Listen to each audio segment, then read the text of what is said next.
Donc, bonsoir à tous ceux et celles qui sont ici présents ce soir. On apprécie énormément votre présence. Merci à tous ceux et celles aussi qui nous écoutent en ligne. Bienvenue à votre séance du 6 juin. 9? Hein?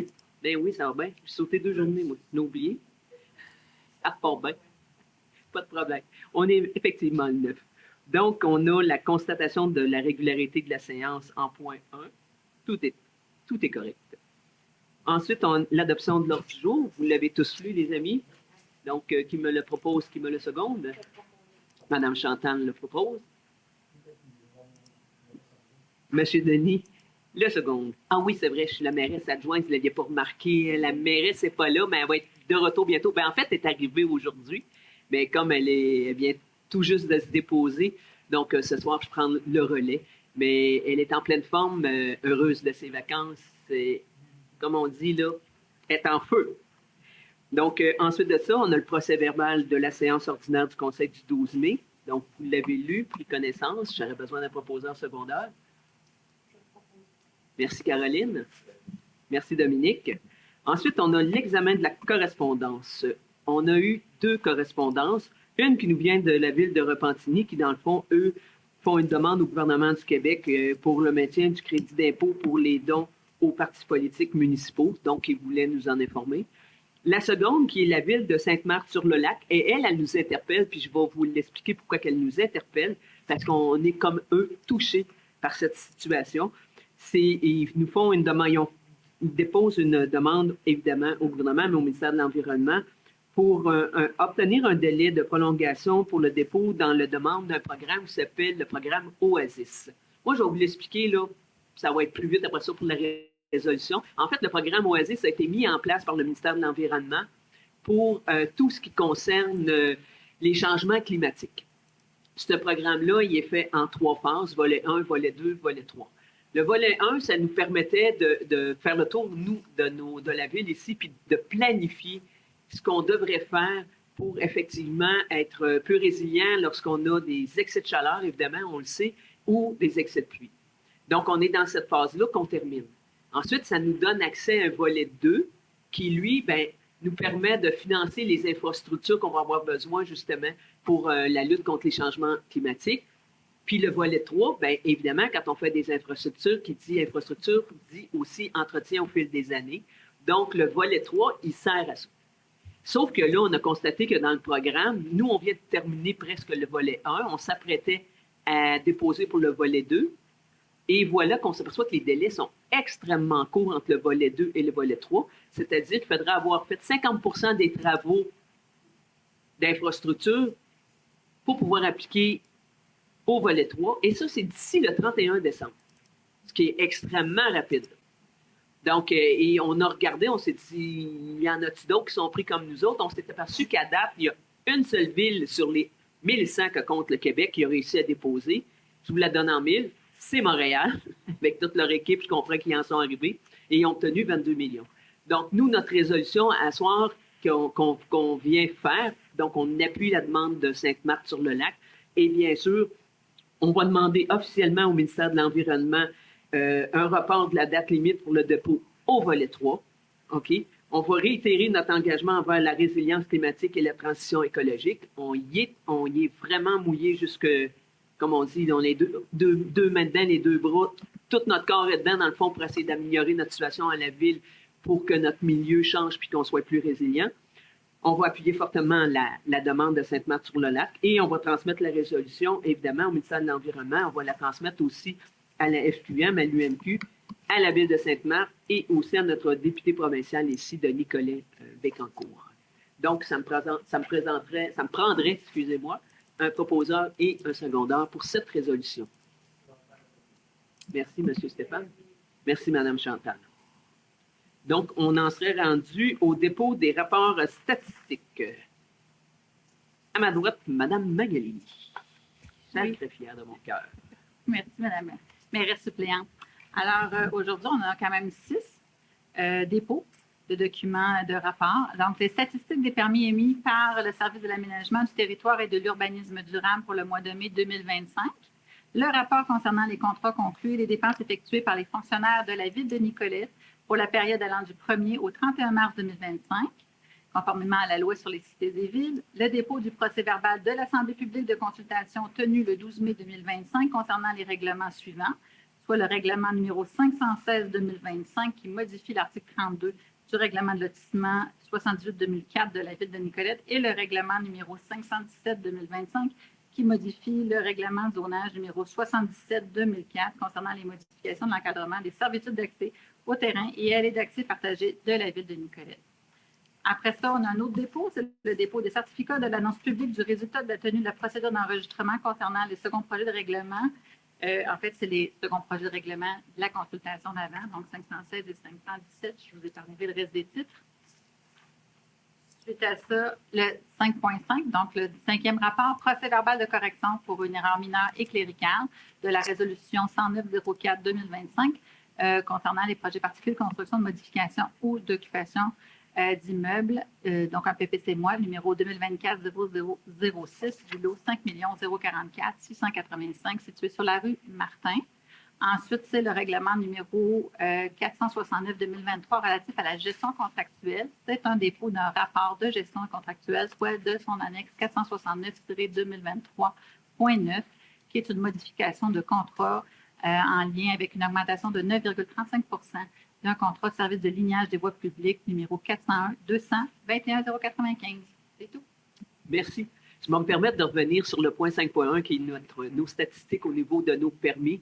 Si vous vous souvenez, l'année passée, on vous avait annoncé, on a vraiment eu une année record. C'était notre meilleure année au cours des 10 dernières années. On avait fait des permis pour la totalité de l'année 2024 pour 47 millions et un peu plus. Cette année, pour les 5 premiers mois, on est rendu à 26 millions.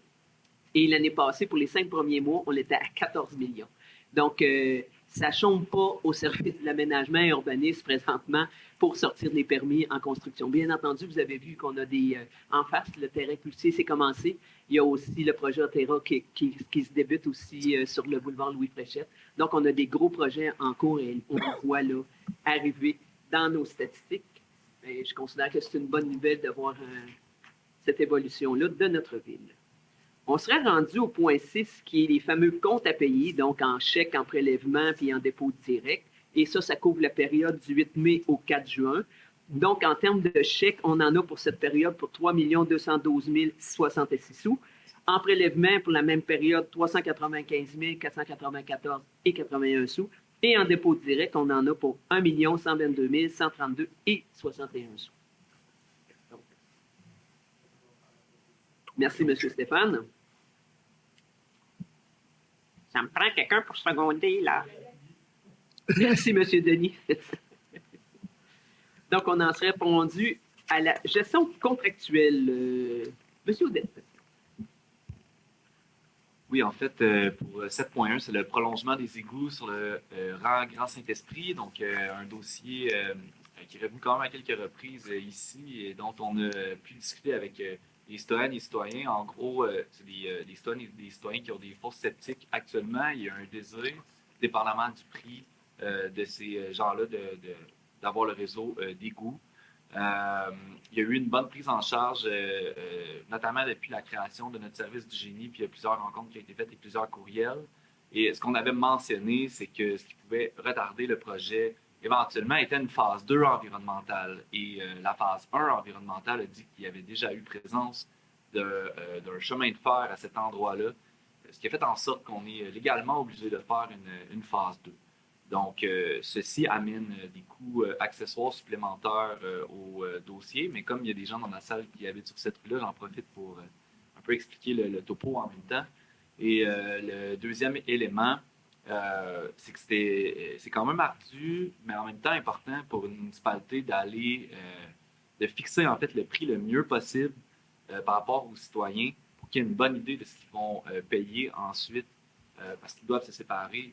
La facture, c'est une taxe d'amélioration locale pour avoir le réseau d'égouts. Et maintenant, comment fait-on comme municipalité pour exactement déterminer le prix des travaux? Et c'est ça qu'on a fait avec la firme Stantec, où on est allé chercher un estimé de classe A pour être bien certain que les coûts qu'on va proposer, parce qu'on le sait, les firmes de génie sont toujours exactes dans leur prix. Donc, on en parlait tantôt. Donc, comme ville, on veut vraiment avoir la diligence le plus possible avec la firme, d'avoir le coût, au risque de me répéter, avec le plus d'exactitude. Donc, c'est ce qu'on fait. Ça amène certains délais, on en est conscient comme municipalité, comme administration. Cependant, c'est bien pris en charge. Puis, on souhaite que lorsqu'on va en être à la fin de ce projet-là, on peut savoir si un oui ou un non des citoyennes et des citoyens en place, s'ils veulent ou pas le service d'égout. Si c'était non, les membres du conseil ont déjà mentionné qu'ils reportaient pour les fosses sceptiques la possibilité d'emprunter à la ville, un petit peu comme on avait auparavant, pour permettre la même chance à ces personnes-là de pouvoir utiliser le nom m'échappe, le fonds, le programme. Voilà. Mais on souhaite que ça fonctionne et qu'on ait le meilleur prix possible. Donc, il va y avoir éventuellement un vote sur ce projet-là et ça peut devenir un beau projet commun. Bref, j'en profitais pour faire un topo de la situation là-dessus. Le vote sera pris prochainement parce qu'on va avoir les résultats de cette classe A-là pour des travaux en début 2026 ensuite, mais on va être pour que les prix soient plus bas. Parce qu'en ce moment, les carnets des entrepreneurs sont un peu plus chargés, donc les prix risquent d'être plus hauts. Et en début 2026, ça devrait être plus bas, mais on devrait déjà pouvoir statuer maintenant. Et voilà. Merci, M. Audette. Donc, je vais avoir besoin. Donc, la résolution comprendée, c'est de prendre acte de fameux formulaire retrouvé à l'annexe, et donc d'autoriser la deuxième modification au contrat au montant de 11 844, taxes incluses. Et donc, évidemment, ce montant-là va être payé à même les disponibilités de crédit budgétaire. Donc, j'aurai besoin de quelqu'un pour la proposer. Merci, M. Dutra.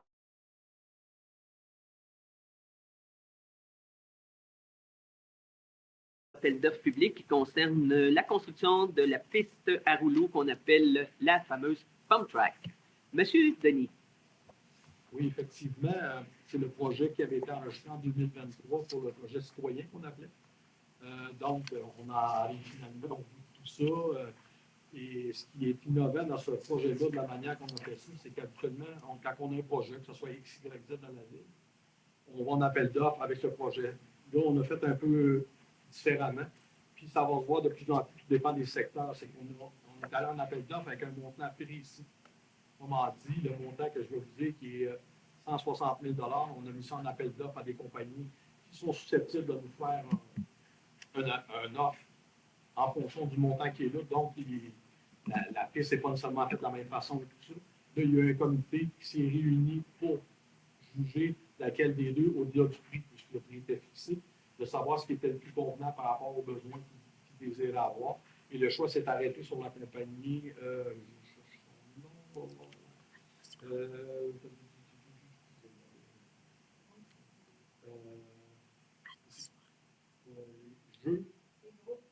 Le groupe Ici Jeu. Excusez-moi, pardon. Donc voilà, c'est tout simplement de. C'est l'autre. Atmosphère, bref, c'est eux. Au montant de 160 000 $. Puis les travaux devaient être réalisés. Où ça va être sur la rue Georges Ball. Il y a un parc à gauche quand on arrive dans cette rue-là. C'est dans ce parc-là que ça va être installé. Voilà. J'imagine que les gens qui étaient porteurs du dossier à l'époque pour le projet citoyen vont être bien contents quand c'est réalisé. Voilà. J'en fais ma proposition. Merci. Merci, M. Dominique. Donc, on en serait rendu au point des ressources humaines, donc au niveau du service de l'ingénierie. Donc, c'est technicienne en génie civil. On avait une résolution qui était faite en mai et là, on va l'abroger parce qu'on a embauché un stagiaire plus tôt et je vous explique pourquoi dans la résolution. C'est que le conseil, lors de sa séance du 12 mai, on a embauché M. Julien Blanchette au poste de technicien en génie civil qui est affecté au service de l'ingénierie dans un statut occasionnel, le tout est qu'il opère dans la fameuse résolution. Sauf que suite à notre affichage, ce qui est arrivé à l'interne-externe, on n'a eu aucune candidature pour un technicien en génie civil. C'est pour ça qu'on est allé vers un étudiant et à ce moment-là, un stagiaire, donc qui est M. Blanchette, qui a posé sa candidature pour le poste de stagiaire dans le domaine d'études en génie civil. Donc, il a le besoin, puis on a un besoin de relève pour ce secteur d'emploi qui n'est pas vraiment facile toujours à combler. Et le besoin de main-d'œuvre aussi du service de l'ingénierie pour l'épauler temporairement. Et M. Blanchette a vraiment démontré qu'il possédait les aptitudes requises pour ce poste. Donc, il s'agit de ratifier la résolution de dire l'embauche de M. Julien Blanchette à titre de stagiaire technicien en génie civil, parce que comme pas terminé sa formation, on ne peut pas l'embaucher comme technicien, mais on peut l'embaucher comme stagiaire. Donc, au service de l'ingénierie, et ça pour la période du 26 mai au 15 août, et selon les modalités, évidemment, qu'on retrouve dans nos conventions. Donc, j'aurais besoin de quelqu'un pour proposer. Merci. Et quelqu'un pour appuyer. Merci, M. Stéphane. Ensuite de ça, on a aux ressources humaines toujours un conseiller en ressources humaines. Nous avons eu un départ, donc on a procédé à pour combler le poste qui était resté vacant. Donc, le poste de conseiller en ressources humaines qui était laissé vacant suite au départ, comme je mentionnais. On a fait un affichage interne-externe de ce poste. Le processus d'embauche a suivi. On a rencontré 3 candidates. Et c'est Mme Caroline Bédard qui a démontré un intérêt à occuper ce poste. Et elle possède vraiment les qualifications, le potentiel nécessaire et les aptitudes pour ce poste. Donc, on ratifie l'affichage interne-externe. Nous devons toujours le faire. Et d'embaucher à compter du 16 juin 2025, Mme Caroline Bédard au poste de conseillère en ressources humaines qui va être affectée au service des ressources humaines avec un statut permanent, le tout évidemment à l'échelon 2 et de la classe 2 de l'emploi selon les modalités qu'on retrouve dans notre convention. Donc, j'aurais besoin d'un proposeur secondaire. Merci, Mme McMahon. Merci, M. Gitra. Donc, ensuite de ça, on a un autre stagiaire qui est au service de communication et participation citoyenne. Donc, on avait vraiment un besoin d'aide exprimé par la direction des communications à une participation citoyenne concernant tous les dossiers qu'on a en cours. Aussi, on a procédé à un affichage interne-externe. Ça a favorisé la rencontre de 3 candidates et candidats. Et c'est Mme Evelyne Bourassa qui a démontré qu'elle possédait les qualifications ou l'expérience. Toujours intéressant de faire entrer aussi des stagiaires dans une ville. Qui sait, ça peut être une relève aussi en communication. Donc, la résolution, on ratifie l'affichage interne-externe et on procède à l'embauche de Mme Evelyne Bourassa à titre de stagiaire aux communications qui va être affectée au service de communication et participation citoyenne. Et elle va rentrer. Elle va être parmi nous. Elle est déjà parmi nous du 21 mai au 15 août et selon les modalités de nos conventions qu'on a ici et conditions. Voilà. Donc, ça va me prendre quelqu'un pour la proposer. Merci, M. Jutras. Merci, Mme Aubin. En 4, on a le comité en santé et de sécurité. Ici, c'est normal, c'est un comité qui a été fait, donc on a des départs au comité, puis donc à ce moment-là, ils sont remplacés. Donc, c'est un comité qui a été créé en 2017. Et les membres du comité de santé et de sécurité s'engagent pour un mandat de 2 ans, qui est renouvelable ou, si le siège est laissé libre, vacant, il peut être comblé pour la période restante, bien entendu. Là, on avait 2 sièges vacants et M. François Plante et M. Philippe Chabot ont manifesté leur intérêt à être membres de ce comité. Donc, on les nomme au sein du comité de santé et sécurité civile, donc M. François Plante et M. Philippe Chabot. Donc, j'aurais besoin d'une proposition à cet effet. Merci, M. Jutras. Merci, Mme McMahon. Donc, ensuite de ça, on a en 8.5, il ne faut pas que je me trompe. Yes, sir. Convention collective entre la Ville et le syndicat des travailleurs, c'est une lettre d'entente. C'est une prolongation pour une période d'essai. Ça arrive des fois avec les nouveaux employés qu'on prolonge la période d'essai. Donc, c'est le 23 septembre 2024 qu'on a embauché la personne qui a le matricule 478. La fin de période de probation, elle était au 16 juin. On trouve que c'est judicieux, puis on l'a négocié avec le syndicat qui est d'accord, de prolonger la période de probation de 520 heures. Donc, la résolution, c'est d'autoriser le prolongement de la période de 520 heures supplémentaires de la personne ayant le numéro 478, d'autoriser la lettre d'entente avec le syndicat et d'autoriser la mairesse ou en son absence, la mairesse suppléante, ainsi que le directeur ou en son absence, le directeur général intérim, à signer pour au nom de la Ville la lettre d'entente que nous avons fait avec le syndicat. Donc, j'aurais besoin d'une proposition à cet effet. Merci, M. Jutras. Merci, Mme McMahon. Donc, en 8.6, on l'a à toutes les séances. Donc, service d'incendie, nomination d'embauche, autorisation, approbation. On est toujours à la recherche de pompiers. OK. Donc, la Ville est constamment en affichage, d'ailleurs, pour le recrutement de pompiers à temps partiel pour joindre l'équipe de garde. et considérant que M. Auger et M. Bédard-Langlois ont démontré un intérêt et qu'ils possédaient les qualifications potentielles nécessaires et les aptitudes requises pour occuper cette fonction. Donc, dans le fond, c'est de procéder à l'embauche à compter du 9 juin et à la condition, parce qu'évidemment, il faut qu'ils passent des tests médicaux, donc de M. Nicolas Auger et de M. Félix Bédard-Langlois au poste de pompier à temps partiel au sein de notre équipe des services incendie et bien entendu toujours selon la convention qu'on se doit de respecter. Donc, un proposeur secondaire. Merci, M. Jutras. Merci, M. Dominique. Merci. Donc, en 8.7, le service de l'aménagement du territoire, donc c'est un statut occasionnel, nomination et embauche, ratification à nouveau. Donc, c'est un besoin actuel du service de l'aménagement et de l'urbanisme durant, mais c'est que les échéances à respecter pour l'année en cours. Considérant que le processus d'engagement a favorisé l'encontre d'une candidate qui est aussi une ancienne employée occasionnelle. Vive les retraités qui disent « Oui, ça me tente de continuer parce que j'aimais ça. Ils ont de l'expérience, sont prêts, ils sont motivés. On adore. » Donc, Mme France Delisle a démontré un intérêt et qu'elle possédait les qualifications potentielles nécessaires. Donc, on sait de ratifier le processus d'embauche et de ratifier son embauche qui s'est fait rétroactivement au 8 mai et le tout à l'échelon 5 de la classe 9 selon les modalités qu'on retrouve toujours à notre convention. Donc, ça me prend un proposeur secondaire. Merci, Mme Aubin. Merci, M. Jutras. Donc, service aux travaux publics. C'est un préposé aux travaux qui était à statut saisonnier qu'on amène au statut permanent. Pourquoi on fait ça, à un moment donné, un switch? Peux-tu dire ça, un switch, je pensais? Me fais-tu? C'est parce qu'il faut que je fasse attention à mon français, là. Changement de statut.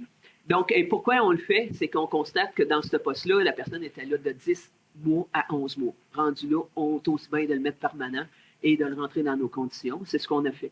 Donc, les changements organisationnels aussi évoluent, puis les besoins des ressources sont là. Qu'il y a lieu de transformer le seul poste de préposé aux travaux publics au statut saisonnier en poste permanent et que, conformément, évidemment, à la convention collective, lorsqu'un employeur décide qu'un poste ayant un statut saisonnier devient permanent, donc il s'engage à donner au titulaire le poste saisonnier qui est présentement sur le poste, donc le statut d'employé permanent. Et donc, le poste de préposé aux travaux publics, statut saisonnier, est occupé par M. Michael Carignan. Donc, c'est à lui que revient le poste. Donc, la résolution, on autorise le changement de poste, donc de côté saisonnier à permanent, et on nomme M. Michael Carignan au poste de préposé aux travaux publics avec le statut permanent qui est affecté au service des travaux publics.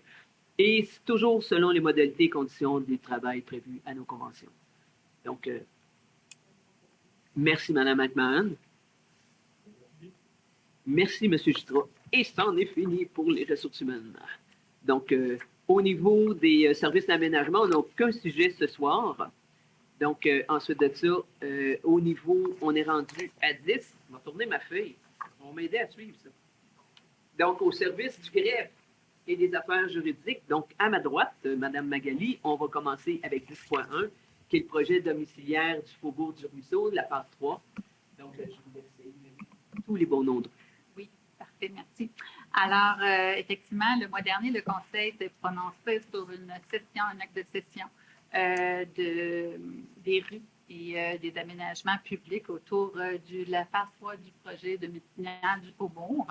Et ce faisant, bien, il faut les municipaliser maintenant, ces rues, donc il faut les rendre municipalisables.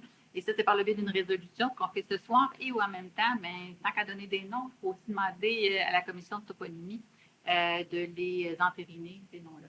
Alors, techniquement, on nous demande d'autoriser, à compter de la publication au Registre foncier du Québec de l'acte de cession autorisé par la résolution 133-05-2025, l'ouverture et la dénomination du lot 6 651 507 pour la rue de la Fougère.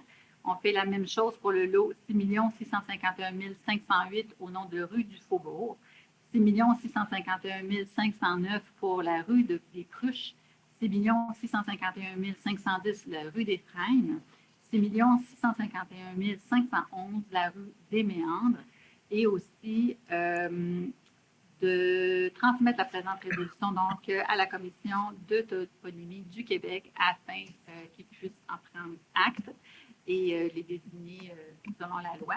Et autoriser le directeur général ou en son absence, le directeur général par intérim à signer tous les documents nécessaires pour en donner suite à la présente résolution et y donner plein effet. Aussi, c'est une ancienne résolution de 2016 qui venait nommer déjà ces noms-là. C'est juste pour vous dire qu'il fallait les ratifier une fois que c'était vrai, là. Puis on garde une rue avec le nom des frênes, même si on sait qu'on a plusieurs qui sont très malades, et on va essayer de garder souvenir qu'on a déjà eu des frênes dans la ville. Oui. C'est bon. OK. OK, OK, je l'avais pas vu de même, mais oui, effectivement. OK. Merci, M. Stéphane. Merci, Mme Chantal. Donc, à la rubrique 10.2, on a un camion cube de marque Mitsubishi Fuso 2006. C'est l'année, je peux vous en souvenir, on est en 2025. Retrait de l'affectation municipale, donc on va le vendre. Madame la greffière. Oui, alors autant on vient d'affecter une municipalisation de rue, autant quand on a un bien municipal, ce soit aussi une rue, mais ça peut être un bien mobilier comme un camion qui était affecté à la voie publique. Il faut le démunicipaliser avant de pouvoir le vendre. Et comme vous disiez si bien, Mme la mairesse suppléante, il y a quand même quelques années de service, n'est-ce pas? Je pense que 19 ans, c'est déjà beaucoup. Donc, il était très utilisé et il n'est plus utile pour le service de la ville. Alors, ce que nous faisons ce soir, c'est de retirer l'inscription à l'inventaire des biens mobiliers de la ville de Nicolette et l'affectation des biens publics aux véhicules de marque Mitsubishi Fuso 2006. Je vous épargne le NIV et d'autoriser le directeur du service des ressources humaines et informationnelles à le vendre selon les modalités qu'il choisira. Donc, quelqu'un pour proposer? Merci, M. Jutras. Merci, M. Massé. Donc, en 10.3, nous avons une politique de gouvernance des données géospatiales à adopter. Alors, oui, c'est une excellente nouvelle, en tout cas, moi, comme personne qui doit m'occuper des archives et de la gestion documentaire. Une politique de gouvernance des données géospatiales, c'est très rare. En fait, on pense être pas mal la première ou la deuxième ville au Québec, alors c'est déjà un gros plus. Ça va servir, vous savez qu'on a un service de géomatique. Donc, ça va être extrêmement important pour les personnes qui travaillent de pouvoir avoir des normes minimales, de s'attendre aussi de recevoir des normes minimales de documentation à cet effet-là. Et pour ce faire, une politique a été donc préparée et on l'adopte ce soir. Donc, c'est d'adopter, grosso modo, la politique de gouvernance des données géospatiales de la ville de Nicolette telle que soumise aux membres du Conseil. Voilà. Donc, j'ai besoin de proposeurs. Merci, M. Dominique. Merci, M. Stéphane. Donc, rubrique 10.4, il s'agit d'un bail hydrique, la rampe à l'eau, rue Saint-Jean-Baptiste, autorisation approbation. Là, vous savez, ça, c'est le parc Gérard Lupien en bas. On a le droit d'aller mettre à l'eau des chaloupes ou kayak ou planche à... J'ai failli le dire en anglais. Merci, planche à pagaie. Donc, personnellement, moi, j'ai appris qu'on avait un bail, là, bail annuel, qui se renouvelle perpétuellement. Je sais pas. Donc, je vais vous laisser... Puis, il y a un petit changement. Je vais laisser la greffière vous le présenter. Oui, alors, effectivement, on a un bail avec le gouvernement du Québec, puis précisément le ministère de l'Environnement, de la lutte contre le changement climatique, de la faune et des parcs, depuis 1985 dans ce cas-ci. Oui. Et donc, il se renouvelait annuellement. Et puis, le ministère nous a demandé de renouveler le bail avec un autre coût qui était de 25, qui passe à 76 $. Comme on a 82 mètres carrés, c'est très en bas de ça. Et c'est un peu normal parce que la réglementation obligeait aussi le ministère à revoir ses bouts. Alors, c'est d'autoriser le bail sur la rivière Nicolette à intervenir entre le ministère de l'Environnement, je ne répéterai pas tout le reste, aux abords du lot numéro 5 044 790 afin que ces lieux soient utilisés à des fins non lucratives et qui favorisent l'accès du public au plan d'eau, le tout aux modalités et aux taux fixés par le règlement du domaine hydrique de l'État, et d'autoriser le directeur général ou en son absence, le directeur général par intérim à signer pour et au nom de la ville de Nicolette le bail à intervenir ainsi que tous les documents utiles afin de donner fin et empiéter à la présente résolution. et les montants du loyer de bail précité devant être payés à même la disponibilité des crédits budgétaires et autres sources déjà autorisées. Donc, le fameux bail qui est annuel et perpétuel va passer d'un gros 25$ à un gros 76$ par année. Voilà. Donc, le point 10.5 qui est l'élection municipale, rémunération du personnel électoral. Donc, oh oui, je passe à droite à un proposeur secondaire. Merci, Mme Je vais rajouter pour ceux qui connaissent un petit peu moins Nicolet, le parc Gérard-Lepied, on y va par la rue Cressé, en face du collège. Là, il y a une petite rue là, qui descend vers la rivière, qu'on appelait, quand j'étais plus jeune, le Petit Canada. Le Petit Canada. Mais pour vous situer à quel plan? Le Petit Bas-Canada, pardon. Oh, j'ai oublié le bas, moi. Oui, j'ai oublié le bas. Mais les souliers, attention. Donc, c'est juste pour vous situer à peu près à quel endroit qu'il est. Parfait.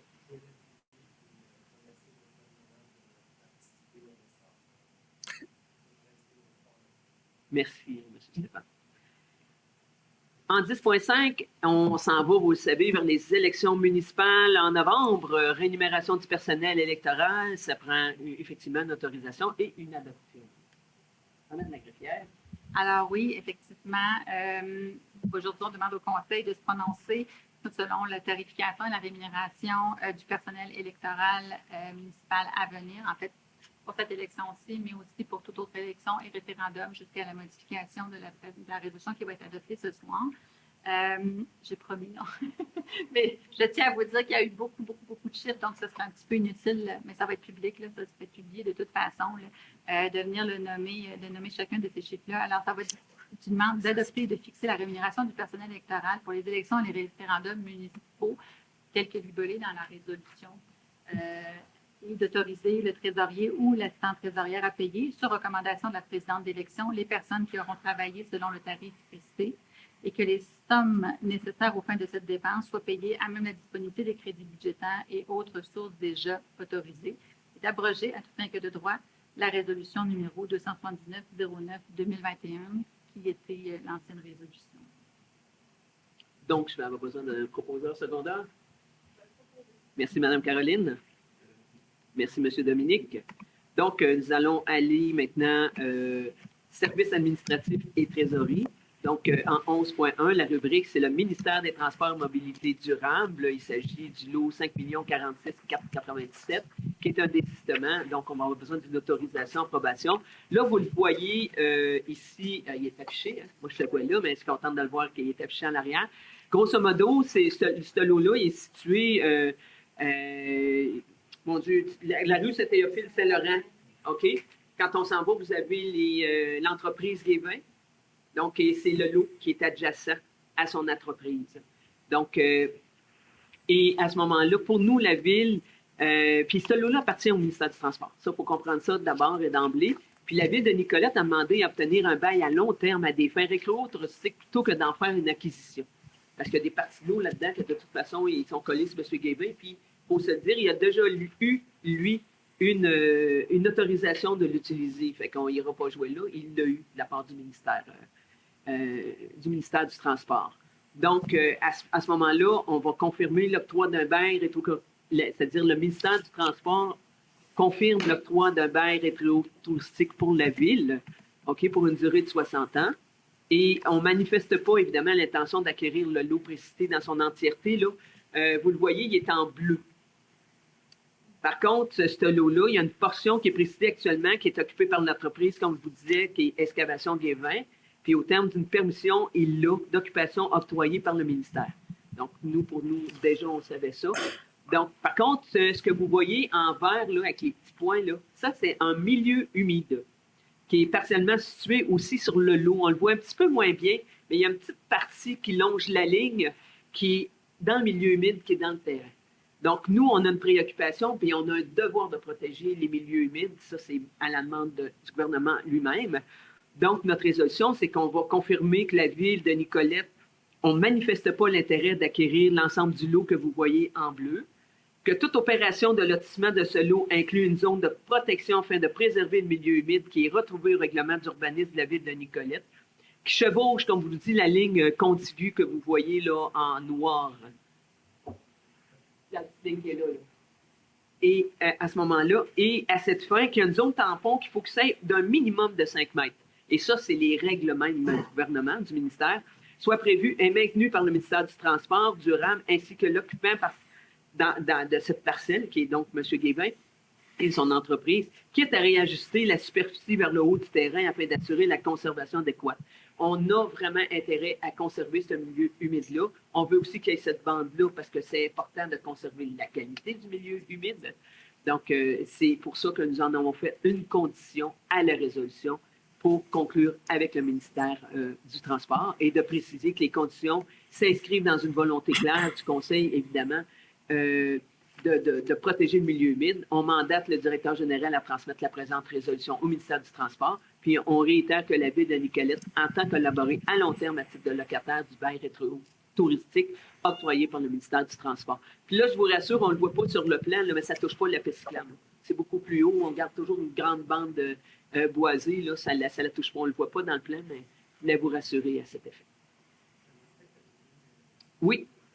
Bien sûr. Parce qu'il y a la protection du milieu humide, mais on sait que l'entrepreneur, parce qu'il y a aussi il y a eu quelques pressions auprès du ministère de l'Environnement, par le consultant de M. Guévin, il y a un cours d'eau qui passe assez près du milieu humide, puis du terrain, M. Guévin entrepose, je veux dire, du matériel souvent et même tout le temps. Donc, il faudrait faire en sorte que les ministères fassent attention et que les dépôts respectent l'environnement parce que l'écoulement vont s'en aller directement dans le petit ruisseau, vont s'en aller directement dans la rivière. Donc, j'espère qu'il va y avoir de la surveillance de la part du ministère, comme ça a déjà été le cas avec la Ville de Nicolette. Merci. Je vais en faire la proposition. Merci, M. Stéphane, et c'était un très bon point. Personne pour appuyer? Merci, M. Dominique. Donc, la rubrique 11.2, c'est le ministère des Affaires municipales et de l'Habitation. C'est le fameux programme de taxe sur l'essence et de la contribution du Québec qu'on appelle la TEC. Donc, M. Pascal. Oui, dans le fond, la dernière programmation de travaux a été approuvée le 25 octobre 2024 par le ministère des Affaires municipales et de l'Habitation. Donc, la Ville de Nicolette, on a produit la reddition de comptes pour le programme TEC 2019-2024. On doit mandater un auditeur externe afin de procéder à l'audit de la reddition de comptes pour se conformer aux modalités du programme. Donc, la résolution, c'est de mandater l'auditeur externe de la Ville de Nicolette, Groupe RDL Victoriaville, SUNCRL, pour des services professionnels afin de procéder à l'audit de la reddition de comptes du programme de la taxe sur l'essence et la contribution du Québec 2019-2024. Et tout ça selon les crédits disponibles budgétaires et autres ressources déjà autorisées. Merci, M. Pascal. Donc, ça me prend un proposeur pour... Merci, M. Jutras. Merci, Mme Caroline. Donc, ensuite de ça, on va aux états financiers à la rubrique 11.3. Donc, c'est un rapport qu'on se doit de déposer aujourd'hui. Donc, M. Pascal. Oui, en fait, c'est le rapport financier 2024. Là, c'était pour l'année financière du 1er janvier au 31 décembre 2024. Donc, comme à chaque année, on doit déposer le rapport financier de la Ville, dans le fond, selon la loi sur les cités et villes. Donc, l'excédent de fonctionnement de l'exercice 2024 à des fins fiscales est de 109 244. Les revenus totaux 2024 pour la Ville sont de 19 280 921.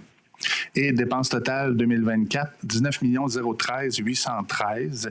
Et un petit rappel, le budget 2024 était de 19 040 600. Donc, on est dans les mêmes eaux que le budget qui était prévu.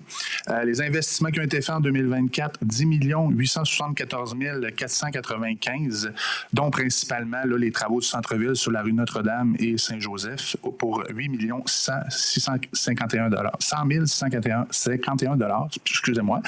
Et là-dessus, il y a une subvention Primo, dans le fond du programme Primo, de 3 477 680 là, qui sert à payer ces travaux. Donc, ça fait pas mal le tour des faits saillants pour le rapport financier. Et d'ailleurs, le rapport financier, on dépose également ce soir le rapport de l'auditeur, qui est notre auditeur, qui c'est Groupe RDL Victoriaville, dans le fond. Merci, M. Pascal. Et en même temps, je vous rappelle qu'à notre prochaine séance, qui va se tenir le 14 juillet, on va y aller plus amplement avec le rapport de la mairesse, qui va vous faire un état des finances de la Ville. Sur ce, j'ai besoin d'un proposeur secondaire. Merci, M. Dominique. Merci, Mme Aubin. Des fois, je m'amuse à vous dire vos prénoms, vos noms. C'est bon? Fait que, ensuite de ça, on y va pour le service de sécurité d'incendie et nous avions, si ma mémoire est bonne, aucun sujet. Donc, en service des travaux publics, nous avions aussi aucun sujet.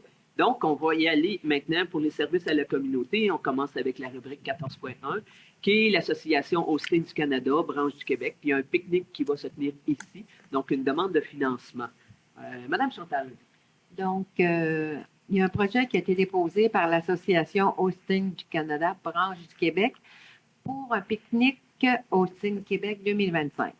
Considérant qu'il s'agit d'une activité gratuite ouverte à tous et qu'elle favorise la mise en valeur du milieu agricole, qui est un secteur de développement économique important pour notre territoire, donc, nous accordons un soutien financier de 5 000 $ à l'Association Austin du Canada, branche du Québec, pour l'événement du pique-nique, d'autoriser la directrice des services à la communauté ou en son absence, le directeur général, pour intervenir, de signer le protocole, de mandater les services à la communauté pour assurer un suivi du soutien financier et la somme devant, que je viens de parler, mentionnée, devrait être payée à même la disponibilité des crédits budgétaires et autres ressources déjà autorisées. Donc, j'en fais la proposition. Merci, Mme McMahon. Quelqu'un pour l'appuyer? Merci, M. Massé. Vous souvenez-vous de la date? Je sais que c'est en juillet. 12 juillet, donc ça se tient à la ferme en Télémark. Donc, le 12 juillet, et toute la population y est conviée. Ça va être une très belle exposition pour tous ceux qui ont à cœur l'agriculture. C'est un bon moment de se rassembler. En 14.2, nous avons la résolution pour le CNDA, donc qui est la Fondation du Collège Notre-Dame de l'Assomption. C'est la course On s'éclate en couleurs, donc c'est une demande de financement. Monsieur Dominique. Effectivement, c'est une demande qui est presque récurrente maintenant. Ça fait plusieurs années qu'ils ont cette activité-là. Donc, la demande a été faite par le CNDA pour la course On s'éclate en couleurs. Considérant que le comité d'évaluation a été formé, que les projets ont été analysés selon la grille d'évaluation et les critères d'admissibilité et que le projet a été déposé et respecte tous les critères d'admissibilité, la proposition est la suivante, est d'autoriser la demande de financement reçue par le Collège Notre-Dame de l'Assomption concernant l'événement de la course des couleurs pour un montant de 500 $ qui sera versé à la signature du protocole d'entente et je vais vous l'appuyer. Merci. Quelqu'un pour l'appuyer? Merci, Mme Chantal. Donc, ensuite de ça, on irait pour la rubrique 14.3, qui est le programme du fonds d'événements, qui est une demande de financement pour l'Association des personnes déficientes intellectuelles, section Bécancourt-Nicolet-Yamaska. Donc, une autorisation d'approbation. Madame Caroline? Oui, c'est la suite des événements. Donc, à la Ville, on a une politique là, qui nous permet de soutenir différents événements organisés par les organismes de notre territoire. Donc, en fait, c'est l'Association des personnes déficientes intellectuelles, Bécancourt-Nicolet-Yamaska, qui a fait une demande pour tenir son marché printanier, qui a eu lieu d'ailleurs le 31 mai. Donc, c'est déjà passé. Donc, il y a un comité d'évaluation qui avait été formé pour analyser le projet avec la grille d'évaluation et les critères. Puis, il avait été convenu là, d'octroyer un montant de 250 $ voilà, à l'Association des personnes déficientes intellectuelles, donc pour le marché printanier. Donc, la présente résolution, c'était d'autoriser la demande de financement de 250 $ et d'autoriser la directrice des services à la communauté ou en son absence le directeur général ou en son absence le directeur général par intérim à signer pour et au nom de la Ville le protocole d'entente. Donc voilà, je vais en faire la proposition. Merci. Et Mme Chantal va l'appuyer. Merci. Donc, en 14.4, le programme de fonds des événements, premier appel de projet 2025. Monsieur Dominique. Considérant que les organismes qui ont un projet en lien avec ce fonds-là devaient proposer leur projet avant le 15 mars 2025 pour obtenir l'aide financière, considérant qu'un comité d'évaluation a été formé, que les projets ont été analysés selon la grille d'évaluation et les critères d'admissibilité, considérant que 4 projets ont été déposés, soit le match hors concours présenté par le Club Optimiste de Nicolet, le Festifeu, le Festival Génération et la Foire agricole, considérant que ces 4 projets respectent tous les critères d'admissibilité du programme du Fonds des événements de la Ville de Nicolette. La proposition est la suivante. Il y a des montants impliqués là-dedans qui sont toujours en 2 versements. Donc, d'autoriser la demande de financement reçue de la part du Club Optimiste de Nicolet pour l'événement intitulé Le match hors concours pour un montant total de 3 135,19 $, Donc, un premier versement de 2 351,39 sera versé à la signature du protocole d'entente et le deuxième versement de 783,80 versé suite à l'analyse du rapport final via le programme du Fonds des événements. Également, une demande de financement reçue par le Festifeu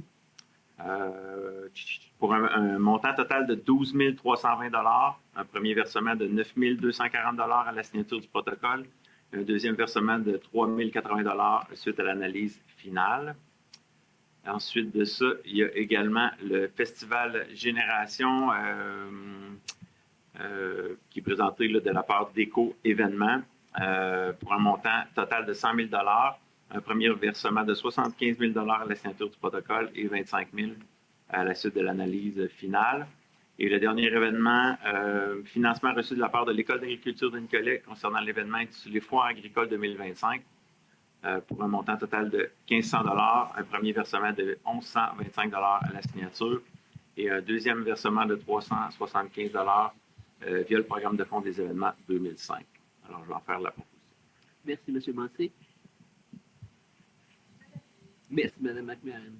Donc, on serait rendu à 4.5 qui concerne les pilastres du Parc des Sœurs du Précieux Sang, donc une œuvre d'art. Madame. OK. Donc, les pilastres du Parc des Sœurs du Précieux Sang, c'est notre parc qu'on a là-bas. C'est à la rue Coin-Signailly, Plessis, l'autre rue comme ça, je ne me souviens pas le nom. C'est Léon 13. OK, parfait. C'est le nom que je cherchais. Donc, les pilastres, pour ceux qui ne savent pas c'est quoi un pilastre, c'est comme des grosses colonnes. OK? Bon. Donc, là, où, il était magané. Et là, ce qu'on a fait, c'est qu'on voulait les aménager, pas les restaurer, mais semblable à ça. Donc, c'est un projet qui fait partie du circuit culturel et patrimonial du 350e anniversaire de la ville de Nicolet. Donc, la ville de Nicolette a sélectionné M. Liliane Cuard pour créer, intégrer et installer une œuvre d'art dans cet espace public pour une somme totale de 20 000 taxes incluses. Donc, nos pilastres, il va avoir pas une décoration, mais il va avoir une œuvre d'art à même les pilastres de M. Cuard. Donc, c'était ça. Donc, ce qu'on veut proposer, c'est d'autoriser l'intégration de l'œuvre d'art public réalisée par M. Liliane Cuard au Parc des Sœurs du Précieux Sang, d'autoriser le contrat de création et d'intégration d'œuvres d'art dans l'espace public à ce parc et à donner un montant à M. Liliane Cuard, taxes incluses, pour qu'il puisse les réaliser. Donc, d'affecter la somme de 20 000 pour le paiement de cette œuvre à partir du Fonds des legs du patrimoine canadien en lien avec le programme de développement des communautés par le biais des arts et du patrimoine.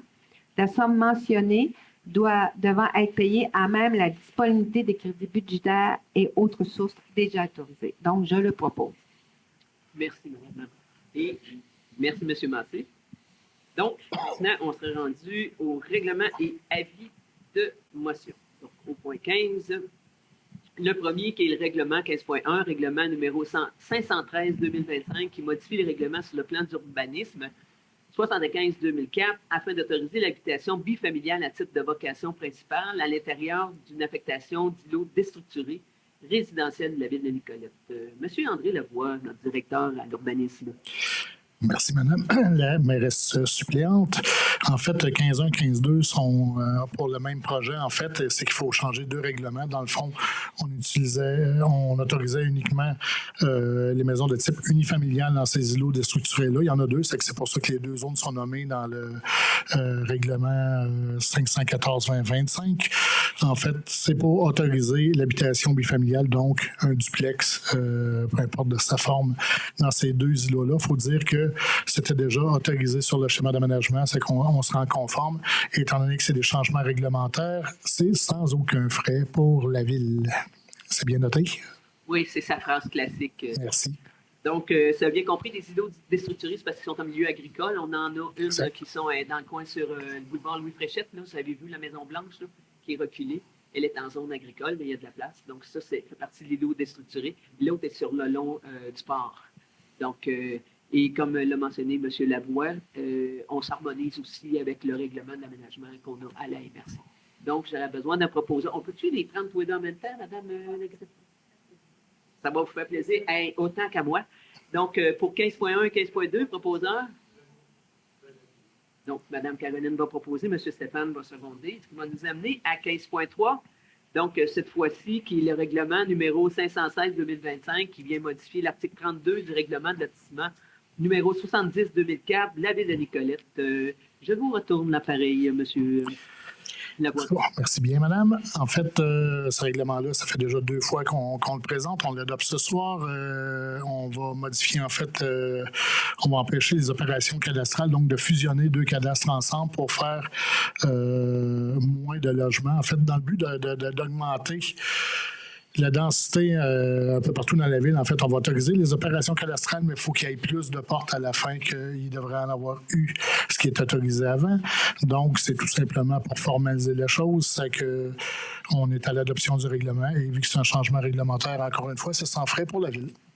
Merci. Dans le fond, pour être bien clair, c'est qu'il y a des gens qui y auraient eu la possibilité, mettons, d'acheter 2 terrains pour mettre une seule maison. Nous, ce qu'on souhaite, c'est une maison. Ou s'ils achètent 2 terrains, c'est parce qu'il va y avoir 2 maisons. Voilà. Donc, ça prend un proposeur secondaire. Merci, M. Stéphane.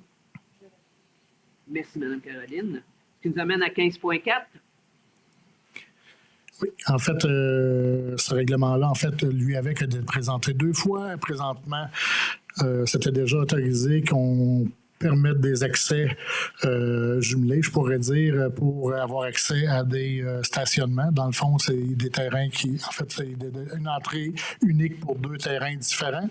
Avant ça, il fallait que la ville soit partie dans la signature de la servitude. On retirait le fait que la ville soit partie. Par contre, on demande encore une servitude notariée et publiée. Encore une fois, c'est un changement réglementaire, donc c'est sans frais pour la ville. Ce serait l'adoption ce soir. Parfait. Donc, j'aurais besoin de quelqu'un pour proposer. Merci, Mme McMahon. Merci, M. Massé. Donc, on en serait rendu à 15.5, qui est le règlement numéro 518-2025, qui décrète les dépenses en immobilisation pour des travaux d'aqueduc, d'égouts et de voirie, d'achat d'équipements pour un montant de 2 850 000 de la ville de Nicolette. M. Pascal. Oui, bien en fait, c'est un règlement d'emprunt qu'on appelle, que la loi nous permet, dans le fond, la loi sur les cités et villes, c'est un règlement parapluie.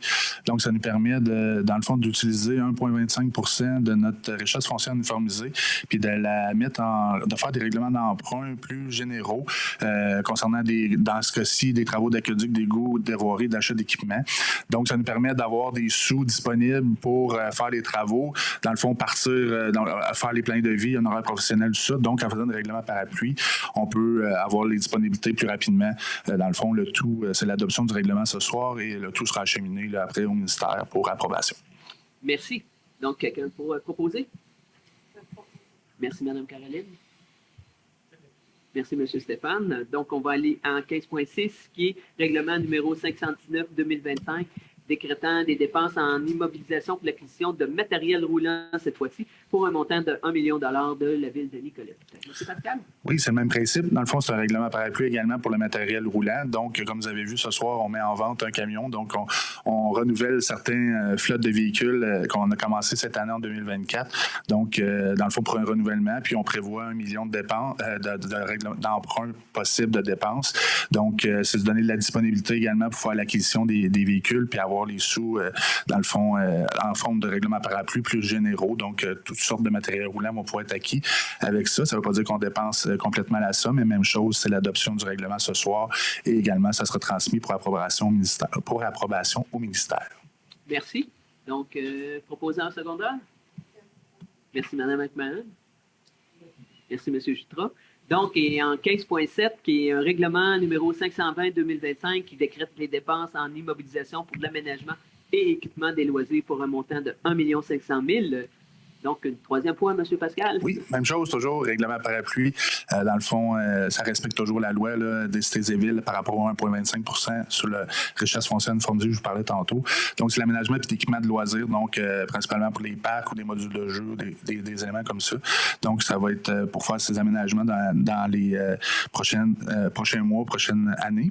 Donc, 1 500 000 prévus à ce niveau-là. Donc, adoption du règlement ce soir. Également pour les 3 règlements dont je viens de parler. c'est tous des éléments qui étaient prévus au programme triennal d'immobilisation. Donc, c'est pas des nouveautés, là, c'est tous des éléments qu'on se donne la disponibilité pour faire les travaux et procéder aux acquisitions. Donc, également, adoption du règlement ce soir et ce sera acheminé au ministère pour approbation.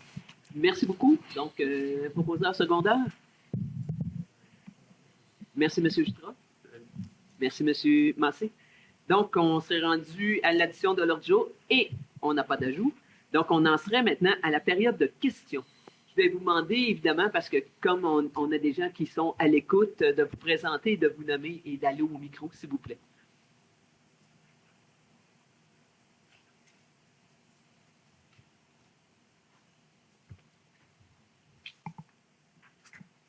Alors, bonsoir, mon nom est Patrick Baudet. Je n'ai pas une question, mais j'ai une petite lecture à vous faire ce soir pour vous. Alors, Madame la mairesse suppléante, les membres du conseil municipal et aux autres membres de la ville de Nicolet, mes sincères salutations.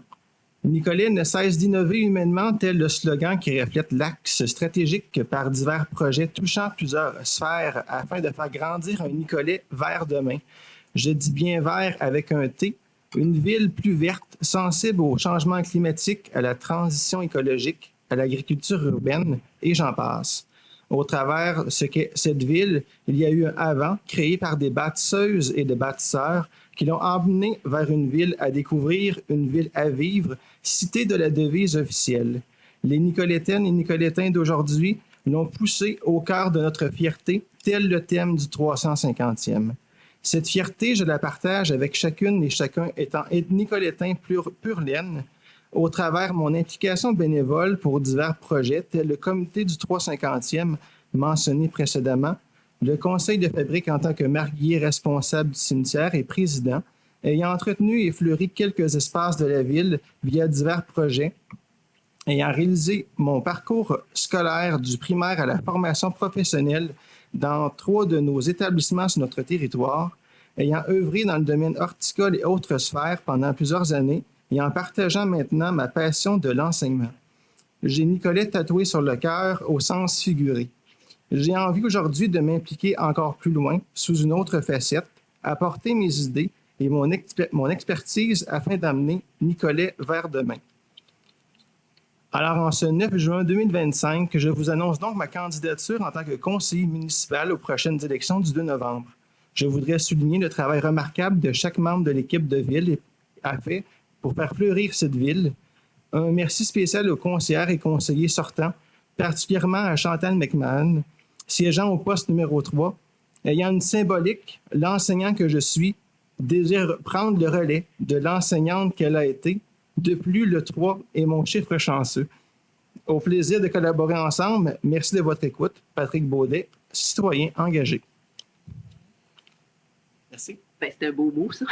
On est content d'entendre que nous avons un citoyen présentement intéressé à déposer sa candidature et c'est avec grand plaisir qu'on compte voir votre candidature. C'est quand tu déposes ça? À compter du 19 septembre. Donc, merci beaucoup de l'avoir fait ce soir devant tous. Et comme il a été mentionné, nous avons 3 départs, donc Mme Caroline Aubin, Mme Chantal McMahon et M. Stéphane Biron. Donc, on a 3 endroits, on a une belle annonce, il reste encore de la place. Donc, on invite les gens intéressés et à vous vraiment à venir nous l'annoncer. Ça va être avec un grand plaisir que nous allons accueillir vos candidatures. D'autres questions? Sinon, ben, on va aller à notre tour cette année, période d'intervention des membres du conseil et en partant à ma droite. J'ai pas d'intervention. Merci. Ah, faites-vous plaisir. Donc, je vais inviter la population le 25 juin 2025 de 18h à 20h45 à la salle du conseil de ville. Ça va être un café écolo. En fin de compte, on travaille présentement une ressourcerie et un type de format qui aurait un café écolo et ça vise à explorer les solutions concrètes pour réduire l'enfouissement des encombrants, mais surtout d'être en mesure de faire du réemploi pour les meubles ou quoi que ce soit. Donc, on va avoir un genre de jasette autour de ça. Ça va se situer le 25 juin 2025, donc c'est à 18h dans la salle ici. et ça va être à peu près jusqu'à 20h45. Mon autre sujet, vous savez, cette semaine, on a vécu quelque chose de particulier. On s'attendait que le gouvernement du Québec nous inviterait à une grande réflexion sur la planification énergétique du Québec et à son avenir. On a plutôt eu le droit à un bâillon et à l'acceptation d'un projet de loi sans vote et passé sous silence pendant la nuit. Donc, moi, je trouve que c'est un peu dommage parce qu'on a raté plusieurs grandes choses dont on aurait pu parler de l'avenir énergétique du Québec. Il y a des choses qui vont être importantes. Donc, sur la régulation, il va y avoir une diminution de l'autorité de la Régie de l'énergie, donc une plus grande centralisation des décisions. Il va y avoir une privatisation aussi de Hydro-Québec et de tous les projets énergétiques. Il va y avoir une ouverture au marché des acteurs privés et un risque pour le modèle public. Au niveau environnemental, ces projets hydrauliques et éoliens enclins au contournement citoyen ou des écosystèmes. Et surtout, il y a un risque patrimonial pour les risques de démolition et de manque de protection de nos architectures modernes. Et surtout, il va y avoir un risque pour l'ensemble des citoyens de payer une certaine facture et une hausse des coûts patrimoniaux d'électricité. Donc, je pense que le gouvernement du Québec, à titre personnel et comme élu, a raté un grand rendez-vous de faire cette planification énergétique-là avec l'ensemble des Québécoises et des Québécois. C'est tout. Merci pour vos commentaires, M. Biron. M. Dominique. Juste un petit mot. Il y a quelques années, avant que je sois élu, j'étais avec un comité qui avait fondé le Trottibus. Trottibus, c'est un autobus pédestre, en fait, pour les élèves qui se rendent aux écoles primaires, évidemment encadrés par des bénévoles et des parents, tout ça qui les amène vraiment à pied jusqu'à leur école.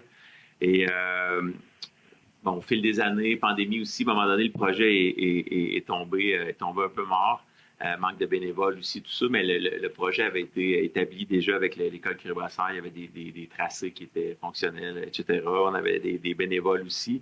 Je ne me rappelle plus des chiffres, mais il y avait quand même plusieurs enfants qui, à tous les jours, prenaient cet autobus-là pédestre.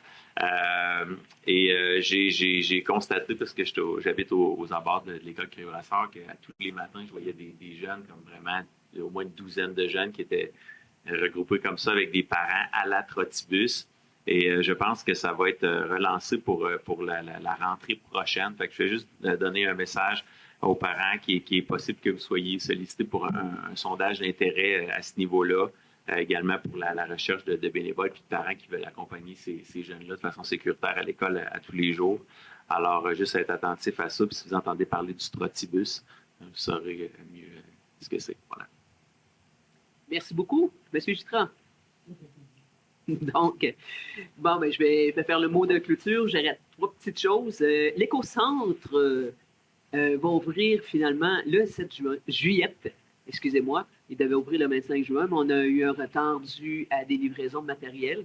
Donc, le 7 juillet, évidemment, s'il n'arrive pas d'autres imprévus, il va y avoir l'ouverture de l'éco-centre qui va s'être faite une peau neuve. Ça va être le cas de le dire. Ensuite de ça, mais mon autre mot va vraiment à vous, citoyens et citoyennes. Vraiment, là, je vais vous dire un gros merci pour votre, comment je pourrais dire, votre patience, votre persévérance à l'égard de nos travaux au centre-ville. On veut le mettre beau, mais c'est quelque chose de faire ces travaux-là. On sait que ça a causé certains désagréments.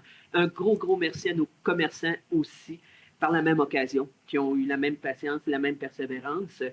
Donc, pour votre information, une petite mise à jour au niveau des travaux. Donc, depuis vendredi dernier, donc le 6 juin, l'intersection de la rue Notre-Dame et de la rue Monseigneur-Panet est maintenant accessible à la circulation automobile. La rue Notre-Dame entre les rues Louis-Caron et Évariste-Lecomte a été asphaltée, donc ce qu'on appelle la deuxième et dernière couche, et elle est accessible. Puis depuis aujourd'hui, donc lundi 9 juin, la rue Notre-Dame est fermée par tronçon. Vous avez dû le remarquer, entre la rue du Monseigneur-Panet jusqu'au boulevard Louis-Fréchette. Ce sont des entraves qui seront à prévoir sur la rue aussi Saint-Joseph. Les commerces et le stationnement, donc la place 21 mars, sont accessibles via la rue du 12 novembre et la rue François-Pinard, donc les 2 petites rues qui sont de chaque côté. Donc les stationnements, vous pouvez y aller là, sans problématique, mais vous devez passer par ces petites rues-là.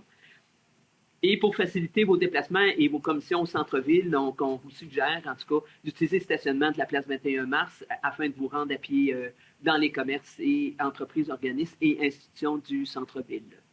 Donc, et on tient la cadence pour jusqu'à Saint-Jean-Baptiste, donc on n'a pas trop de retard à date, puis ça devrait se finaliser comme prévu dans les délais prévus.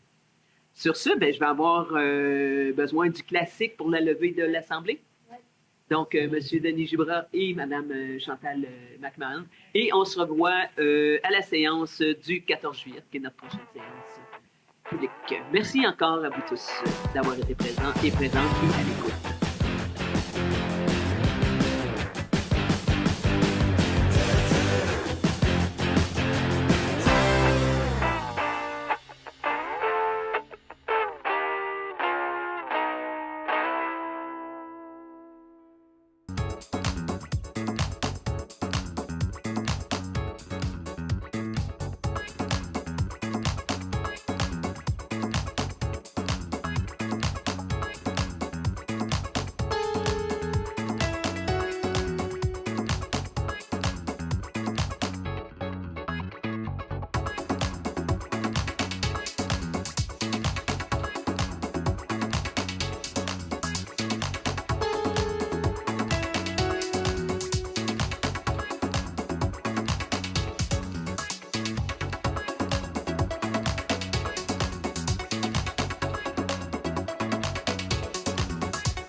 Bonjour, ici Marie-Josée Marino-Arnois et bienvenue à l'émission Mon français, j'en prends soin.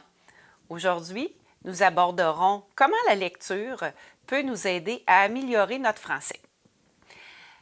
Quel est votre rapport à la lecture? Est-ce que c'est une activité qui vous enchante ou qui vous rebute? Selon Daniel Pénac et les 10 droits du lecteur, vous avez le droit de ne pas lire, vous avez le droit de sauter des pages, vous avez le droit de ne pas terminer un livre et vous avez le droit de lire n'importe où. Donc, comme il est possible de lire n'importe où, la lecture devient une belle activité pour combler nos moments d'attente et transformer ces moments en opportunité d'apprentissage. La lecture est une porte ouverte sur un monde de connaissances. En lisant régulièrement, vous pouvez non seulement enrichir votre vocabulaire, mais vous pouvez entrer en contact avec différents styles et structures grammaticales et stylistiques des différents auteurs que vous côtoyez. Les bibliothèques regorgent de variétés de textes et vous permettent d'explorer des genres et des styles différents. Dans cette vidéo, nous allons explorer différentes stratégies pour tirer le meilleur profit de toutes vos lectures et vous encourager dans vos efforts à poursuivre vos lectures. Vous pouvez y aller avec des journaux, des romans, des blogs, des bandes dessinées. Vous découvrirez que la lecture est un allié précieux dans votre parcours pour améliorer votre français. Alors, ouvrez un livre et laissez-vous transporter dans l'univers fascinant des mots. Eh oui, lire des livres, des revues, des articles de journaux permet d'améliorer notre français.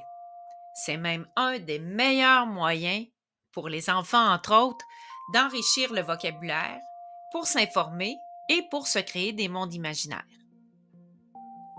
La lecture présente de nombreux avantages pour l'apprentissage du français. En lisant régulièrement, chaque livre ou texte que nous lisons nous expose à de nouveaux mots et expressions.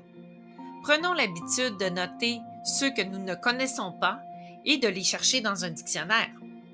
La lecture permet d'améliorer notre grammaire car les structures grammaticales sont plus faciles à comprendre lorsqu'elles sont utilisées dans des contextes réels. La lecture nous permet donc de voir comment les phrases sont construites et comment les temps verbaux sont utilisés. Lire nous aide également à améliorer notre compréhension écrite. Plus nous lisons, plus nous nous habituons aux tournures de phrases et au style d'écriture. Mais comment choisir les bons livres? Voici quelques conseils. Il est primordial de choisir des livres adaptés à notre niveau de lecture. Si vous êtes plutôt débutant, commencez par des livres plus simples, tels des bandes dessinées. Pour les niveaux intermédiaires et avancés, choisissez des romans ou des essais. Aussi, pour alimenter votre plaisir de lire, je vous propose de vous tourner vers des sujets qui vous intéressent et vers des textes dont le style vous rejoint. Que vous aimiez les romans policiers, la science-fiction, la romance ou les biographies, l'important est de lire des sujets qui vous passionnent. Cela rendra la lecture plus agréable et vous serez plus motivé à continuer. Utilisez ce que vous aimez regarder à la télévision ou au cinéma pour vous guider dans vos choix de lecture. Une fois bien lancé, prenez le risque de varier les genres. N'hésitez pas à explorer différents genres littéraires. La diversité des lectures vous expose à différents styles d'écriture et enrichit votre culture générale. Toutes les lectures sont bonnes, autant que le sujet vous intéresse. Voici d'autres astuces pour tirer le meilleur parti de vos sessions de lecture, qu'elles soient sur un support papier ou sur un support numérique. Il est intéressant de noter les nouveaux mots et les expressions intéressantes. Vous pourrez ainsi relire vos notes régulièrement pour consolider vos apprentissages et les réutiliser dans des conversations. Parfois, selon les municipalités, il est possible de rejoindre des clubs de lecture. Sinon, pourquoi pas en créer un si ça n'existe pas? Il y a beaucoup de plaisir à retirer de discuter des livres qu'on a lus avec des amis. Les livres sur support papier et numérique peuvent être empruntés dans les bibliothèques municipales faisant partie du réseau Biblio. Même loin de Montréal, il est possible d'emprunter des livres numériques à la Bibliothèque et Archives nationales du Québec en se créant gratuitement un compte usager. Une autre astuce intéressante est de se faire la lecture en ayant recours aux livres audio numériques. Et oui, la lecture audio, c'est aussi de la lecture.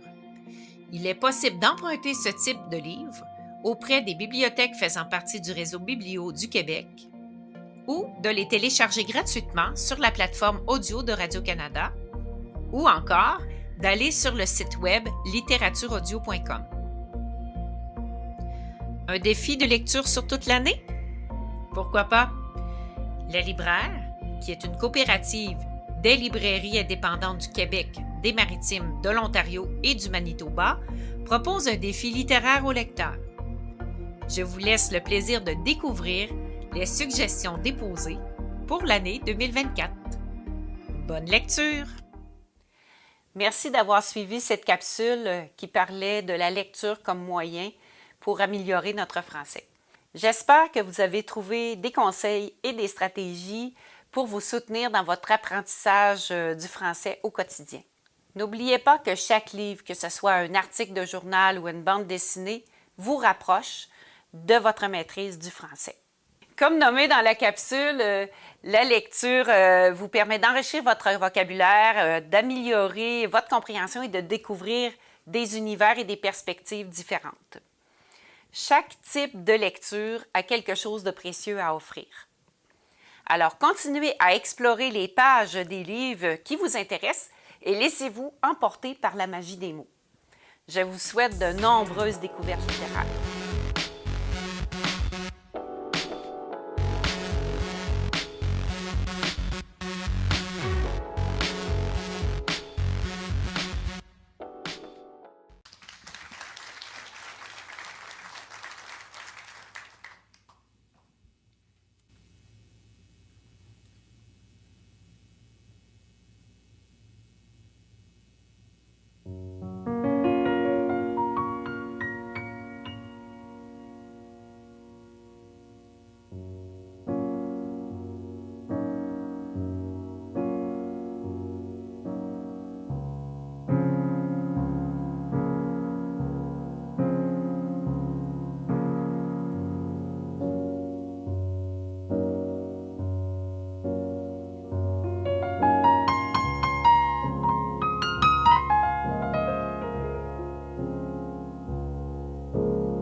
They say, oh my God, I see the way you shine. Take your hands, my dear, and place them both in mine. You know you stopped me dead while I was passing by. And now I beg to see you dance just one more time. Ooh, I see you, see you, see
me, dance for me, dance for me. Oh, oh, oh, oh, oh, oh. I've never seen anybody do the things you do before.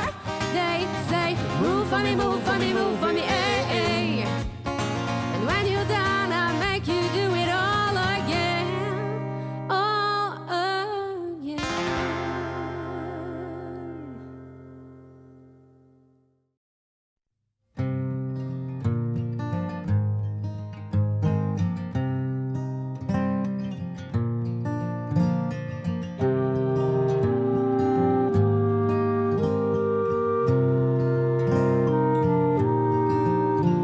Ma tête soliloque sur la semelle de mes bottes quand elle se frotte au pavé des ruelles. On m'a dit que le doute, c'est le bon Dieu qui clignote, mais ma foi est fébrile comme une chandelle. La foule est ventriloque, à couvert on chuchote, c'est dans la pénombre que la lumière est belle. C'est dans la pénombre que la lumière est belle. Une nuit ou une vie cerne mes yeux déjà flous, au reflet vert de grise et cruel. Le sel des glaciers sur la couleur de mes joues, même si personne ne nous cherche querelle. Et la gorge qui rit et les mains dans la boue, c'est dans le brouillard qu'une rencontre est belle. C'est dans le brouillard qu'une rencontre est belle. Alors j'apprends à me tenir debout. Oui, j'apprends à me tenir debout. Je n'ai rien contre personne et je tendrai l'autre jour. J'apprends à me tenir debout.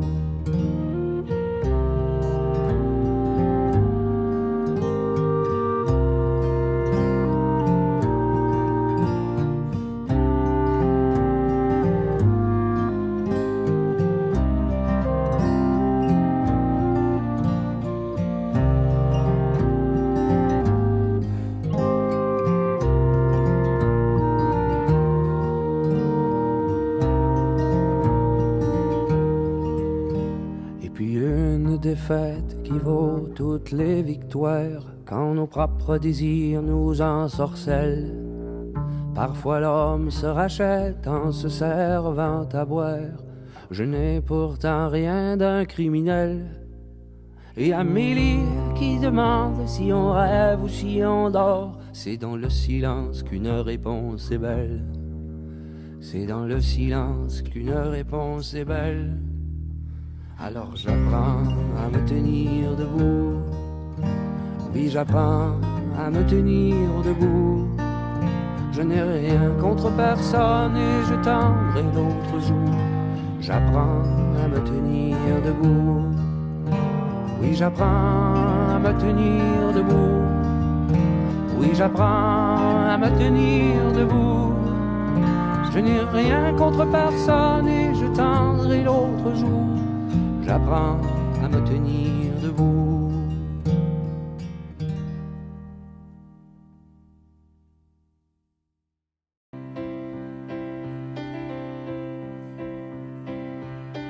Moi, j'avais rêvé longtemps de ma première guitare.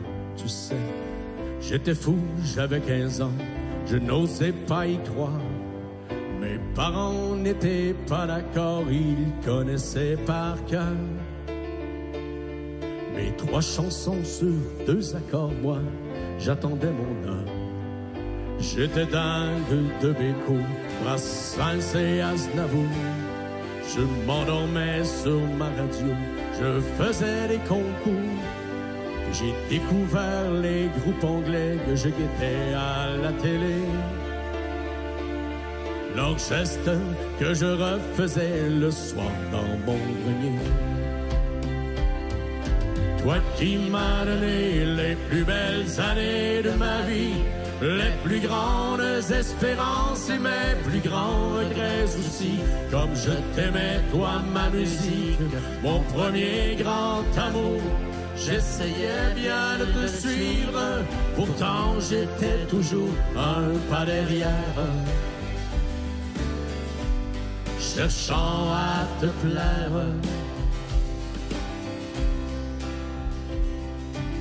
65 au Golf Pro, c'était des nuits sans fin. Oh, la musique dans la peau et tout pour les copains.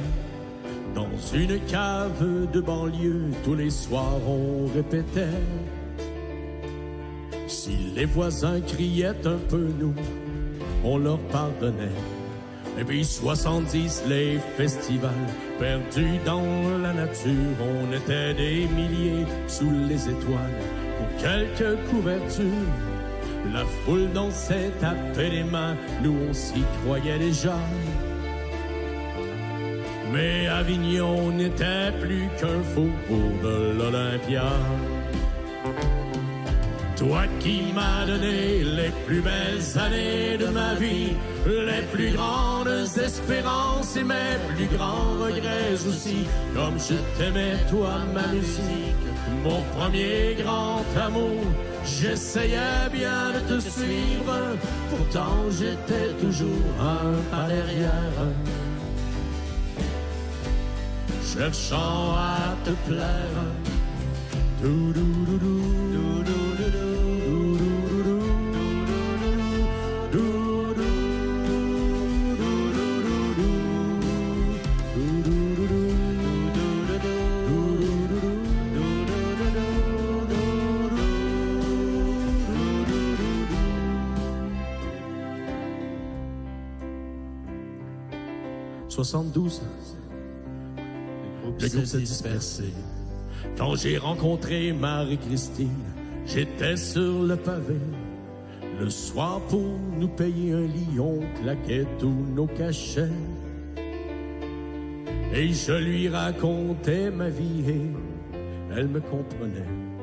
Et elle m'a suivi dans son maison de disques et d'éditions, où les gens qui m'écoutaient n'aimaient pas mes chansons. Quand j'ai vendu ma vieille guitare, c'est elle qui m'a aidé à comprendre enfin que ça ne marcherait jamais. Toi qui m'as donné les plus belles années de ma vie, les plus grandes espérances et mes plus grands regrets aussi. Comme je t'aimais, toi, ma musique, mon premier grand amour. J'essayais bien de te suivre, pourtant j'étais toujours un pas derrière. Cherchant à te plaire.